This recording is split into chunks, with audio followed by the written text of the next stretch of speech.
रामवाड़ी नामक एक गांव में माधव नाम का एक लड़का अपनी माँ के साथ रहता था।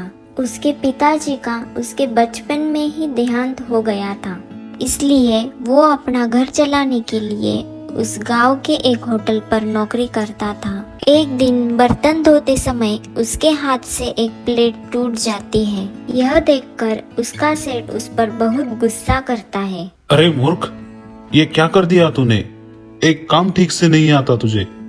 तूने एक प्लेट तोड़ दिया, नुकसान कर दिया मेरा। अब इसके पैसे कौन देगा?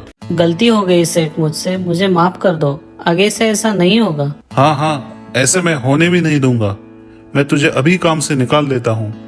चल अभी निकल जा तू मेरे होटल से, और आगे से यहाँ कभी मत आना। गलती हो गई सेठ मुझसे, मुझे काम से मत निकालो। आपने मुझे काम से निकाला तो मैं क्या खाऊंगा? आपके यहाँ काम करने से ही तो मेरा घर चल रहा है। सेठ उसकी एक भी बात नहीं सुनता और माधव को काम से निकाल देता है। सेठ जी की इतनी डांट खाने के बाद माधव रोते रोते वहां से निकल जाता है और चलते चलते ये सोचता है कि मैं अब क्या खाऊंगा और मैं अपने माँ का ख्याल कैसे रखूंगा। तभी माधव को गांव में चलते चलते एक सब्जी का ठेला दिखता है। भाई साहब, ये नींबू कैसे दिए?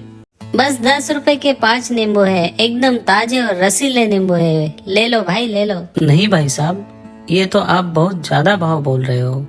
क्या आप मुझे 10 रुपए के 10 नींबू दोगे तो मैं ये सारे नींबू खरीद लूंगा। यहाँ दिन भर एक एक नींबू बेचने से अच्छा है मैं इसे सारे नींबू दे दूँ।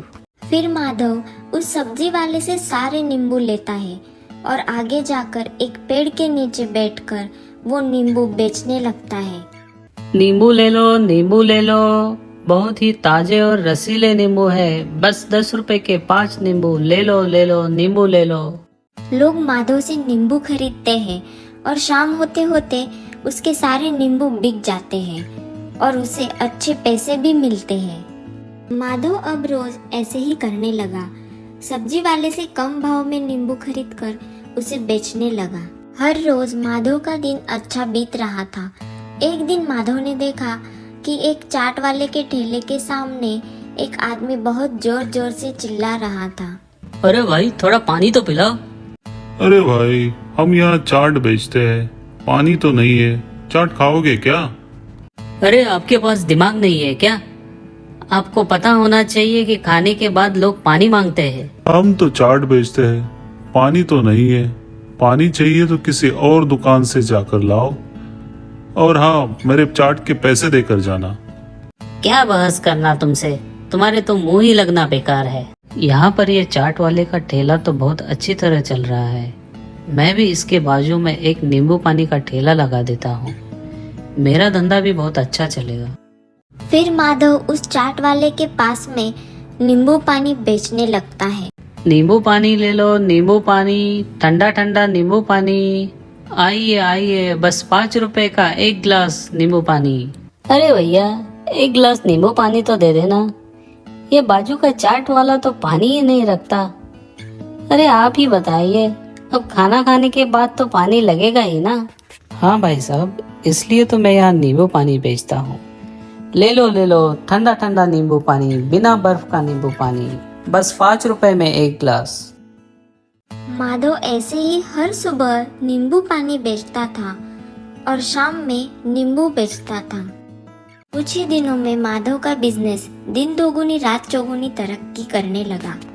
कुछ ही दिनों में माधव ने गांव में एक फलों का दुकान लगाया, और वो भी उसी होटल के पास जिस होटल में माधव पहले काम करता था। फल ले लो, फल, अंगूर, सेब, आइए आइए, लीजिए, बहुत ही ताजे और मीठे फल है। ओ भैया, क्या देख रहे हो? एक कप चाय पिला देना।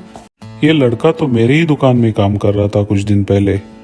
उसने एक प्लेट तोड़ दी और मैंने उसे काम से निकाल दिया। अरे भाई, ये क्या बोल रहे हो आप? आज की तारीख में तो ये लड़का बाजार में बहुत बड़ा व्यापारी बन गया है। हाँ, उसका व्यवसाय बहुत ही अच्छा चल रहा है। ये क्या कर दिया भाई साहब आपने? इतने अच्छे लड़के को अपने काम से निकाल दिया। इस तरह माधव का व्यवसाय बढ़ता गया। गांव के कोने कोने में उसकी सफलता की चर्चा होने लगी और ये बात गांव के मुखिया जी के कानों पे पड़ी। मुखिया जी अपनी बेटी के विवाह के लिए एक योग्य लड़का ढूंढ रहे थे और उसी समय उनके एक आदमी ने कहा, मालिक, वो लड़का तो बहुत ही अच्छा है, एकदम हीरा है, हीरा। आप अपने बेटी की शादी उससे करवा दीजिए। अच्छा, तो चलो फिर अभी उस लड़के से बात करते हैं। चलिए मालिक, शुभ काम में देरी किस बात की। मैं अपने साथ कुंडली ले चलता हूँ, शादी की तारीख भी नक्की कर आएंगे। हाँ हाँ ठीक है, ले चलो। फिर दोनों माधव के पास जाते हैं। अरे वाह मुखिया जी, आइए आइए, आज तो मेरे नसीब ही खुल गए। बोलो मैं आपको क्या दूं? मेरे पास सारे फल हैं और बहुत ही मीठे और ताजे फल हैं। देखो बेटा, मैं तुमसे कुछ लेने नहीं आया हूँ, बल्कि मैं तुम्हें कुछ देने आया हूँ। मैं अपनी बेटी का हाथ तुम्हारे हाथों में देना चाहता हूँ। तुम्हें कोई दिक्कत तो नहीं है ना बेटा? अरे मुखिया जी, आप ये क्या कह रहे हो? ये तो मेरे लिए सौभाग्य की बात है। मुखिया जी, अगले महीने 10 तारीख को शादी का बहुत ही अच्छा मुहूर्त है। अरे वाह, अच्छा है। तो फिर उसी दिन हम अपने बेटी की शादी माधव से करवा देंगे। धन्यवाद मुखिया जी, इस रिश्ते से मेरी माँ बहुत ही खुश हो जाएंगी। माधव मन ही मन सोचता है कि उस होटल के सेठ ने मुझे काम से नहीं निकाला होता तो मैं आज इस मुकाम तक नहीं पहुंच पाता। इस कहानी से हमें यह सीख मिलती है कि जीवन में कभी निराश नहीं होना चाहिए और मेहनत से काम करते रहना चाहिए। एक ना एक दिन हमें सफलता जरूर मिलती है। ऐसे ही मजेदार कहानियाँ सुनने के लिए हमारे चैनल को सब्सक्राइब कीजिए।